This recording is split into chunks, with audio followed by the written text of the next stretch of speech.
Hello, I'm Rozanna Madylus. I'm a British-Ukrainian mezzo-soprano, and I'm playing the role of Penelope.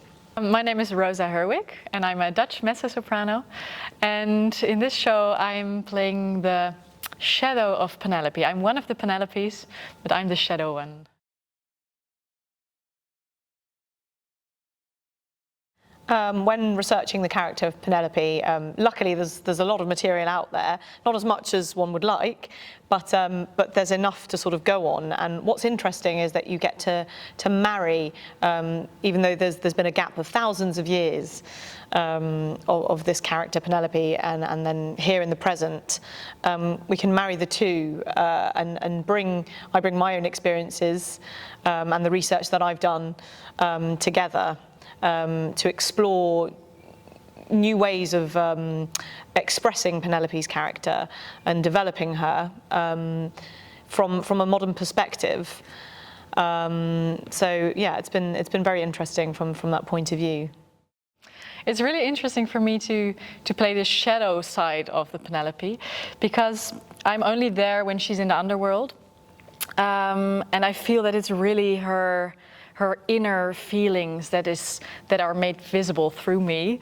So it's really interesting for me to see, like, oh, what are the things she's really feeling or maybe not showing directly, and then through the vision of the shadow you can see all the underlying emotions and thoughts and what's happening in her head, which I find very interesting to play. Mirroring one another, it's been really fun actually, and quite comforting. It's sort of initially I'm on my own, and then the second Penelope comes and joins me. I suppose that the way we've done it, as though she's having a bit of a breakdown, if you like. She's been in Hades for goodness knows how long, so it's sort of, she's in this repetitive cycle, and then all of a sudden the second Penelope appears, her shadow or second voice, almost like, I suppose, the way that Stravinsky uses Nick's shadow in the Rake's Progress with Tom Rakewell. You're kind of not entirely sure, are they two individuals, are they two parts of the same person? Yeah, that's what I like as well. It's like, it feels like we are mirroring each other. So it's not only me as the shadow mirroring you, but it's really like an interaction. Yes, who's who and what's happening, and is it one person or are several aspects of someone? Exactly. Are we introducing new facets here? Yeah. Yeah, when interacting with the chorus, yes, I think it takes on a different animal, I think, the emotion, because Penelope is the queen, you know, she is their boss, so there is that dynamic there. However, it's nice that when they first enter, we have this sort of playful moment together before sort of separating again, and the chorus pointing out, yes, oh, you know, how romantic, us your slaves, you know, you're not really our friend. So, and that's, you know, that bit of friction, tension, I think Jean has brought out really well.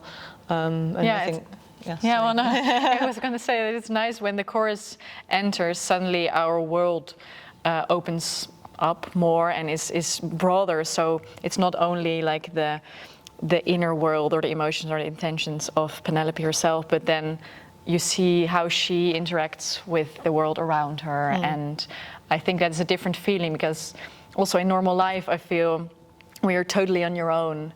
You're totally yourself and with your thoughts, and in real life, when interacting with other people or with the world around you, there's always this kind of way of presenting yourself. Yes, yeah, it's a different, almost a different identity, I guess, but it's not, I guess, a different facet to your character, your personality. Yeah.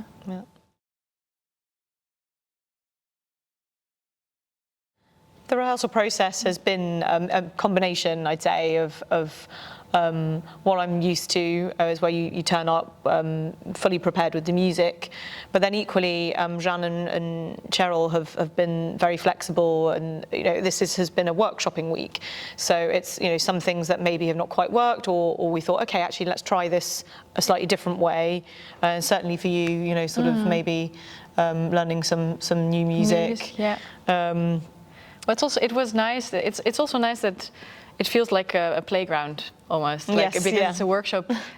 Everything is still possible, so yes, you can try out new things, see what works better, what works less, and then finding your way together to the final product, which is fun. Yeah, I was just about to say it's a novelty having the composer in the room and the librettist. So, that's you can ask them and let's say it's a work in progress, so you can change and play and experiment. So yeah, it's been very fun and exciting.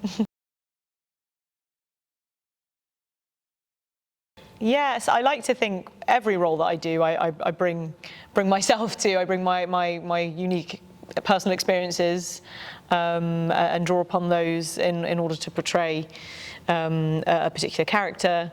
I think that there has to be a part of you in there. Otherwise, you're not being honest and truthful, I think, to your performance. So you have to draw upon those past experiences, I think. Yeah, I totally agree. Yeah, I always take my own experiences and my own view to the stage. But of course, you morph into a character that's not yourself. But that's the fun of it. That's the fun of it. Yeah, exactly. You get to go to the edge and then come back. Yeah, and see but it's always nice to stay truthful to yourself, and portray the character truthfully. So yeah.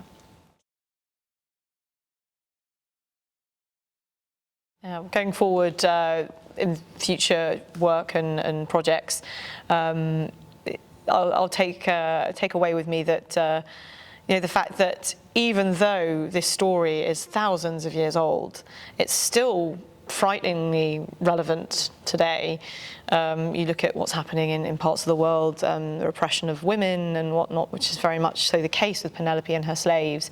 But she's a very strong woman, and I think certainly the way that Jeanne has written her, certainly the way I've interpreted her, that she's a survivor. She's left on her own for 20 years, and yet she runs the estates of Odysseus and survives and does a bloody good job of it, if I may say so. So yeah. Yeah, well, for me, it was so nice to look into Penelope's story, because in school I learned about the Odyssey, and it was very focused on his journey and what Odysseus did. But it's so nice to focus on the woman that's behind the story, and I think I will also in the future look more to that perspective of other stories that have been told maybe from a more male perspective. I think that's really interesting. Yeah, this is it. It's giving women a voice, and women who haven't been necessarily portrayed, as they maybe should have done. So yeah, it's giving her a voice, and obviously it's fantastic. We have an all-female creative team, which is wonderful. So.